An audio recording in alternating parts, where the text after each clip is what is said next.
Thank you so much for taking the time to join us this fall afternoon and to talk about your work and the upcoming Sundown concert. A salute to Gordon Lightfoot. We're going to talk about a little bit about Columbia Riverkeeper too. We're delighted that we have the honor of receiving the proceeds from the benefit concert, and that concert will be held on Gordon Lightfoot's 85th birthday, or what would have been his 85th birthday. It's going to be on Friday, November 17th at the Alberta Rose Theatre in Portland, and the concert will also be live streamed.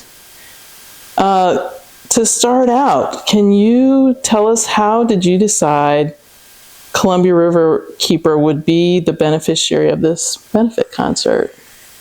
I thought about doing this concert when I knew he was ill, and I talked to Adam at the theater, and Adam's a Canadian and was, of course, very aware of, or needing a personal history with him as I do myself, but so he was very open to the idea, and then when I was thinking about it, I was thinking about, okay, how are we going to divide up the proceeds? And this would be complicated. I've produced a lot of festivals and a lot of concerts of this kind, and I thought, I'm not sure how we're going to do this, because mostly what I've done is benefits.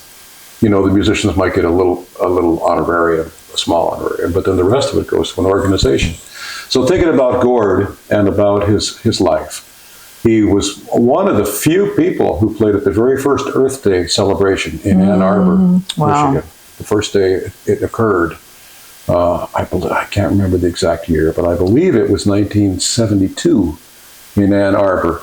And then, whenever he wasn't on tour, he had a he was a road dog from the word go, but when he wasn't on tour, he'd take some time every year and go on these long river expeditions up in the backwaters of northern Ontario and northern Canada. Amazing. With 4 or 5 guys in these canoes, and they'd paddle.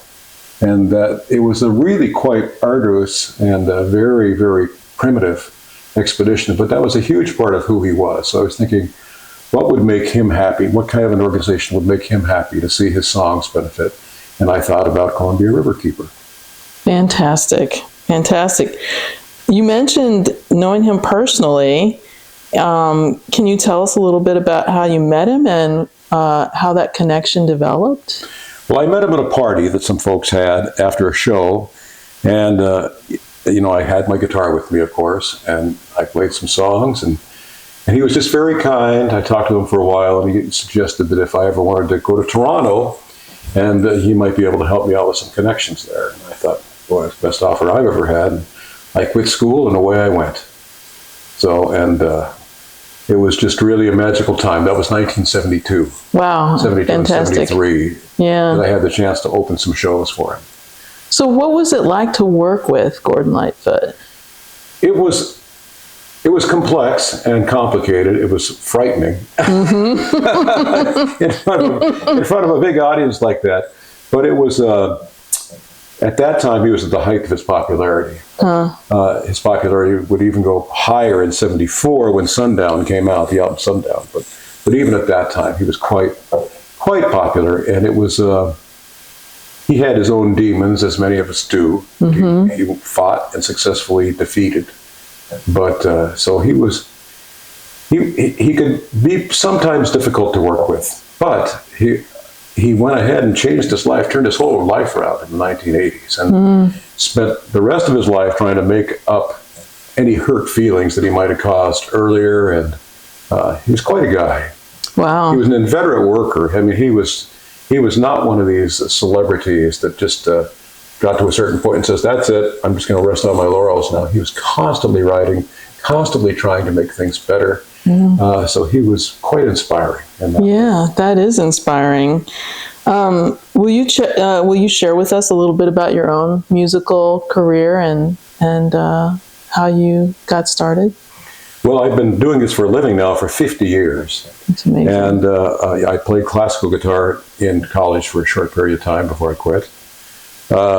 And went on to writing my own songs, which I thought was a lot more interesting. But But it's been, I've been influenced by a lot of people besides Gordon Lightfoot. Of course, Gordon Lightfoot was and remains an important influence. But a lot of the folks I knew in the Canadian folk music world at that time, people like Bruce Coburn and Valdy, names that don't necessarily resonate with people in the lower 48 down here, but were important people in Canada where I lived for a few years. So, which is where I recorded my very first album in 1978. That was my first album. I recorded it just outside of Toronto. Wow! So, but it's been a long road, you know. And I started doing my national radio show in 1985. It's been on the air ever since. And I started doing the Winter Folk benefit for folks who are unhoused in Portland in 1988, and that still continues. And it's been a interesting journey. Lots of ups and a few downs too. Yeah. You know, it's amazing when I realized how much you've traveled as part of your career. Can you tell us a little bit about like what it's like to be on the road? And it was the best of times. It was the worst of times, as the old line goes. It was in the 80s, which we were just talking about a little bit earlier. It was really something, you know. It was you were unencumbered by things like cell phones, and gas was cheap. Gas was about, when I first moved to Toronto, I think gas was 30 cents a gallon. Unimaginable now, right? And my first place in Toronto that I lived in was $25 a week, furnished. Amazing. A third floor walk up. So it was easier to be a full-time musician. And actually, that was one thing about Canada. It was kind of a unique setup in those days, that you had a lot of places that had you play for an entire week at a time. And even though a lot of them were rough and tough places to play, you learned your craft and you were paid pretty well for the time. And then if you got to do concerts on the side, which I did, it worked out okay. So fantastic. It's really interesting to remember those decades, that era. So how did you come to settle in the Pacific Northwest? I was always enamored with the Pacific Northwest. I went for a short time while to school out this way, and then I would play out here every fall. This would always be the season that I looked forward to the most, because I would take off from Nebraska, where I lived from 82 to 96, and I'd take off in the fall and have all these concerts booked along the way in Wyoming and Montana, and then into Oregon and Washington and Idaho and down into California. And I just always thought, someday I'm going to live out here. So indeed, that's what I did. And in 1996, I moved out this way. So, and then I was lucky enough that my son decided he really liked living here. So he went to school at Evergreen in Olympia. He got his degree from there. And he still lives here in the Vancouver area. So, and he's playing at the concert. Oh, excellent. Yeah. Excellent. Yeah. So we'll get to see him. Did you ever do any concerts here in the Pacific Northwest with Gordon Lightfoot? No. Here, no. Okay. Yeah. It's such a great honor to have you have that personal connection.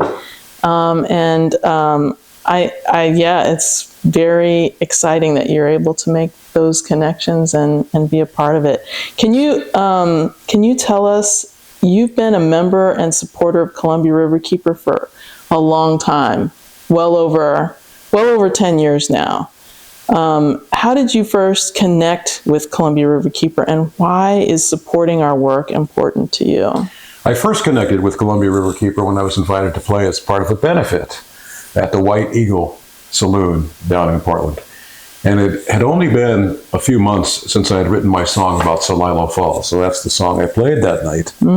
And I was always so very just fascinated by the Columbia River culture, the importance of the salmon and the life of the Columbia River to the Native American folks, the indigenous folks.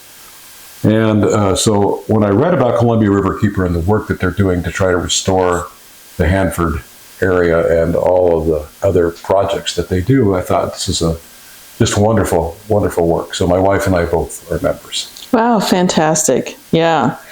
So Yes, you mentioned Celilo Falls. It's such a beautiful song. It's so gorgeous, very touching and moving. Can you tell us a bit about how you came to write that song? Like, what inspired that moment of connecting with Celilo Falls? It was the 50th anniversary of the dam being completed in 2007. And I started on the song, and I just really worked on it for quite a while. I didn't have the key line in the chorus until I remembered the wonderful book by Craig Leslie, Winterkill. And he talks about this connection between father and son and how so many of those connections were broken when that dam was built. And one of the great lines in the book is, but Celilo Falls is not gone, it's only sleeping. So I remembered that, and I thought, there's my line. And then it's an unusual musical turn of phrase in that chorus as well. So it's a very important song to me still. Great. You have an amazing lineup of performers who will be presenting the songs of Gordon Lightfoot on November 17th. And how many folks will be performing that evening, and was it hard to organize such a vast group? Not really. There's a whole lot more people that would have liked to perform, but I tried to concentrate on people that I know had a real sincere affection to the man and his music. And of course, I assigned the songs, so I made sure the important songs were all covered. Was there any dispute over who would do Sundown? No, I wouldn't. My bass player is doing Sundown with his band, and that'll be a big sing along at the end of the night. Really. Oh, sweet! So that sounds great. That's fun. I was just rehearsing with him yesterday, actually. Wow, fantastic.